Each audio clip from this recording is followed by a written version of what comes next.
गौरांग महाप्रभु जी ने राय रामानंद जी से कुछ महत्वपूर्ण प्रश्न किए और जो राय रामानंद जी ने उत्तर दिया वो साधक की क्रियात्मक साधना का सार है।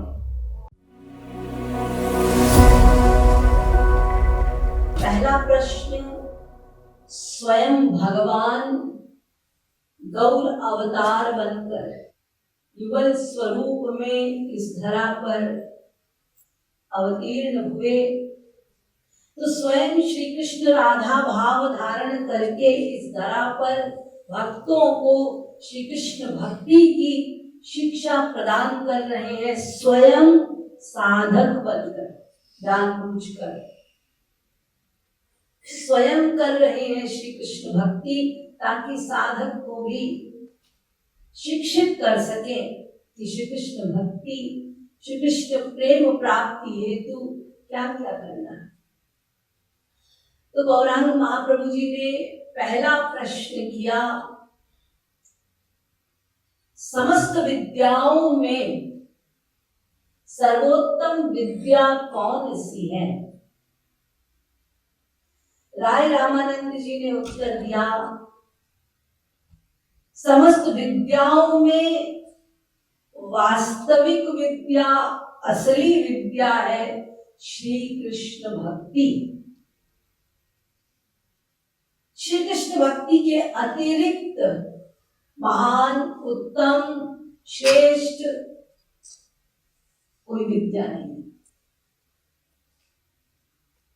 दूसरा प्रश्न गौरांग महाप्रभु जी ने राय रामानंद जी से किया, कीर्तियों में सबसे बड़ी कीर्ति कौन सी है।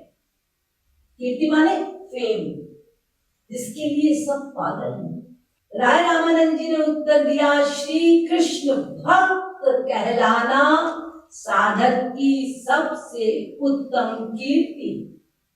तीसरा प्रश्न, साधक की, जीव की सबसे बड़ी संपत्ति क्या है। तो राय रामानंद जी ने उत्तर दिया, श्री राधा कृष्ण प्रेम प्राप्ति ही सबसे बड़ी संपत्ति है। इस संपत्ति के आगे ब्रह्मांड में, अखिल कोटि ब्रह्मांड, अनंत ब्रह्मांड में, त्रिलोक में और कोई धन, कोई संपत्ति नहीं। इसके पश्चात गौरांग महाप्रभु जी ने पूछा, अच्छा ये बताओ, जीव के जीवन का सबसे बड़ा दुख क्या है। यदि जीव हरि अनुकंपा युक्त है और उसे वास्तविक गुरु प्राप्त है और वो गुरु रसिक है, रसिक माने राधा कृष्ण रस से परिप्लुत, ओतप्रोत, ऐसा कोई गुरु प्राप्त साधक है और उस साधक को ऐसे श्री कृष्ण भक्त का वियोग हो जाए, ये जीवन का, जीव के लिए सबसे बड़ा दुख है। इस दुख के आगे और कोई दुख बड़ा नहीं। श्री कृष्ण भक्त का वियोग। अच्छा राय रामानंद ये बताओ, गौरांग महाप्रभु पूछ रहे हैं कि जीव मुक्त कब कहलाएगा। तो राय रामानंद जी ने उत्तर दिया, यदि भक्त, यदि साधक ने श्री कृष्ण प्रेम प्राप्त कर लिया तो वो मुक्त शिरोमणि। राय रामानंद जी कोई साधारण नहीं है, वो विशाखा सखी के अवतार हैं। स्वयं विशाखा सखी से श्री कृष्ण जगत को शिक्षा देने हेतु प्रश्नोत्तरी कर रहे हैं। स्वयं गौरांग अज्ञानी बनकर, स्वयं ब्रह्म अज्ञानी बनकर आचार्य विशाखा जी को गुरु मानकर उनसे उपदेश ले रहे हैं। देखिए कैसी शिक्षा, देखिए कैसी दीनता है ब्रह्म की। आगे पूछा गौरांग महाप्रभु जी ने राय रामानंद जी से, जीव को स्वरूपगत कौन सा गान करना चाहिए, क्या गाना चाहिए? तब राय रामानंद जी ने कहा, श्री राधा कृष्ण के नाम संकीर्तन करना चाहिए।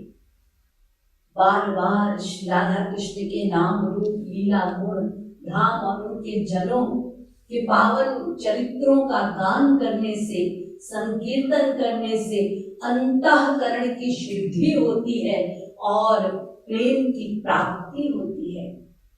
ये दिव्य प्रेम का विषय है राधा कृष्ण। विषय माने किसको प्रेम कर रहे हैं, किसके प्रेम को प्राप्त करना है, उसको कहते हैं सब्जेक्ट, विषय। अरे प्रेम किसी से किया जाता है ना, तो वो कौन है? तो ये जो आप दिव्य प्रेम प्राप्त कर रहे हैं उसके विषय है श्री राधा कृष्ण। तो दिव्य प्रेम की प्राप्ति अंतःकरण शुद्धि पर होती है और अंतःकरण शुद्धि के लिए श्री राधा कृष्ण के नाम रूप लीला गुण धाम और उनके जनों के पावन चरित्रों का, लीलाओं का गान करना है, उनके नामावली का बार बार गायन करना है। यही सर्वोत्तम गान है।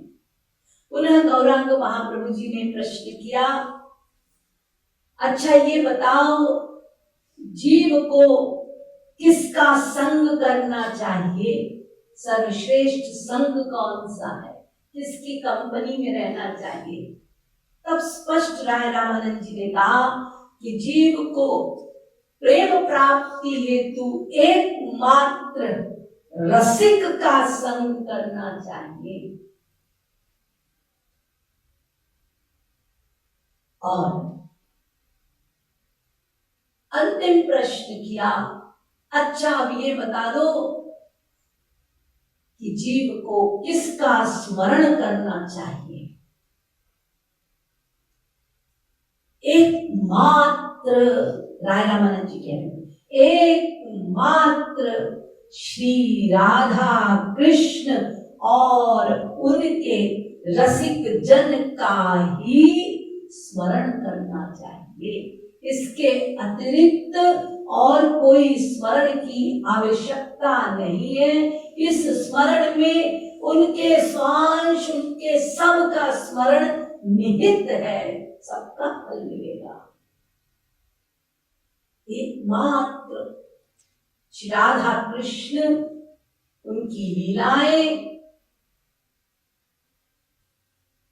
उनके पावन चरित्र, उनके धाम, उनके जन, उनकी कृपाएं, बस इसी क्षेत्र में रहना है। यह है वास्तविक स्मरण। स्मरण में 5 बातें बताई जाती हैं। योगी वो परमात्मा स्वरूप सर्वभूत है, सर्वव्यापक है, हृदय में भी वास करता है, इस भाव को लेकर उपासना करता है। लेकिन भक्त उसी सर्वव्यापक को एक साकार रूप में सामने इंद्रियों से युक्त, भावों से युक्त, गुणों से युक्त कृपा करता रूप भगवान रूप में देखता है। तुम्हें भक्तों का, वैष्णवों का स्मरण का 5 प्रकार बता रहे हैं, जो भक्ति रसामृत सिंधु में बतलाया गया। पहली अवस्था में एक साधक भगवान के रूप आदि में, गुण आदि में, लीला आदि में मन को लगाने का प्रयास करता है। इसीलिए इस अवस्था में श्री कृष्ण का अनुसंधान करता है, यानी खोज करता है। अभी पता नहीं कौन है, कैसे है, क्या होगा प्रेम करने से, ध्यान लगाने से, इसीलिए अनुसंधान है यहाँ, बस लगाने की चेष्टा कर रहा है। इस अवस्था को कहते हैं स्मरण। पहली अवस्था, इसमें बड़ा प्रयास करना पड़ता है, फिर भी मन नहीं लगता, निराशा आती है, उतार चढ़ाव होता है, कभी खूब मन लगता है, कभी विक्षिप्त होते हैं, क्षुब्ध भी हो जाते हैं। तो ये स्मरण की अवस्था है प्रथम अवस्था। द्वितीय अवस्था है धारणा। धारणा माने बार बार अभ्यास का फल मिला कि अब कुछ कुछ मन लगने लगा, लेकिन टिका नहीं है, टिक जाना, ये अवस्था नहीं हुई। बार बार अभ्यास से लगा है, यानी थोड़ा विश्वास होने लगा है कि हाँ होता तो है, मेडिटेशन करने से होता तो है, स्मरण चिंतन साधना करने से ये थोड़ा थोड़ा विश्वास बना है, लेकिन ये विश्वास टिका नहीं अभी। तो बार बार अभ्यास से धारणा की अवस्था आई, लेकिन स्थिरता नहीं आई अभी। अभी वो और चेष्टा कर रहा है विश्वास के कारण। तीसरी अवस्था है ध्यान। ध्यान का अर्थ है बार बार विश्वास युक्त अभ्यास से श्री राधा कृष्ण के रूप लीला इसमें मन लगने लगा, रूप में मन टिक गया, लीलाओं में स्वयं को भाग मानकर भागो भक्ति कर रहे, और इससे स्फूर्ति होती है, स्फूर्ति, कम, अश्रु, रोमांच, ये अवस्था है। और चौथी अवस्था ये हो गया ध्यान। ऐसे ध्यान की अवस्था में अब चौथी अवस्था आती है दृढ़ स्मृति, यानी इस अवस्था में मन टिक चुका और स्थिरता को प्राप्त हो गया। अब मन राधा कृष्ण में सदा लगा रहता है, स्थिरता को प्राप्त है, कोई मेहनत नहीं करनी पड़ती, स्थिर हो गया। जैसे संत रहते हैं, उनका निरंतर चिंतन चल रहा है, ध्यान हो रहा है, और वो संसार में भी है कीचड़ में कमल के समान। ये दृढ़ स्मृति। और दृढ़ स्मृति अवस्था में संत या उच्च कोटि का साधक वो संसारी कार्य करता रहता है, परंतु अपनी अवस्था में रहता है। जीव कल्याणार्थ उसको अपनी अवस्था को समेटना पड़ता है, उसका संगोपन करना पड़ता है, और अपनी अवस्था को समेट कर वो जगत का कल्याण करता है। और अंतिम अवस्था है समाधि। जब श्री राधा कृष्ण के नाम रूप लीला गुण धाम आदि का वातावरण मिलता है, तो समाधि की अवस्था ऐसी है कि वो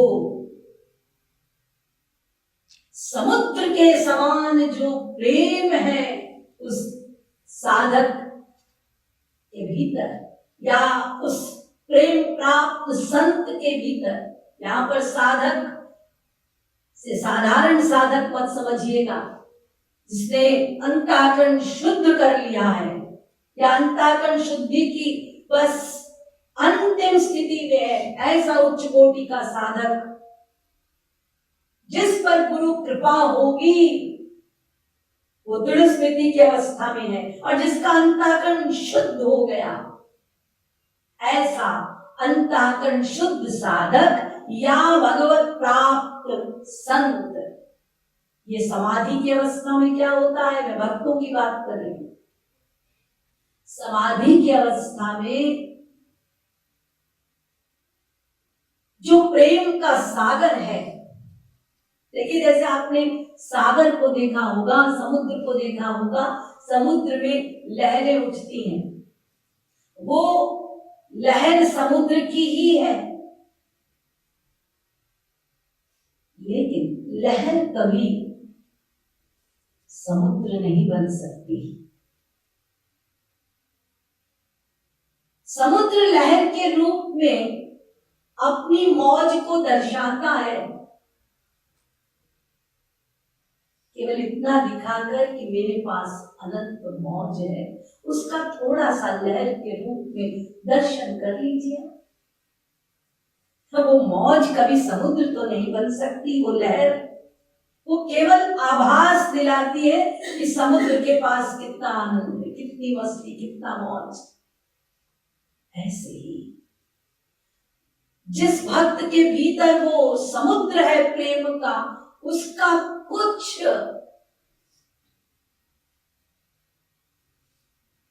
कह लीजिए बहुत ही कम अंश का दर्शन भावों के रूप में प्रकट होता है। जैसे कहां समुद्र और कहां उसकी लहर, ऐसे ही कहां प्रेम का समुद्र भीतर और कहां वो अनुभवों के रूप में, भावों के रूप में प्रेम का आभास भी नहीं कह सकते हम, वो प्रकट होता है। अष्ट सात्विक भावों के रूप में स्तंभ, स्वेदोत, रोमांच, स्वर भेदोत, विपथु, वैवर्ण्य, अश्रु प्रलय इत्यष्टौ सात्विका स्मृताः भक्ति रसामृत सिंधु।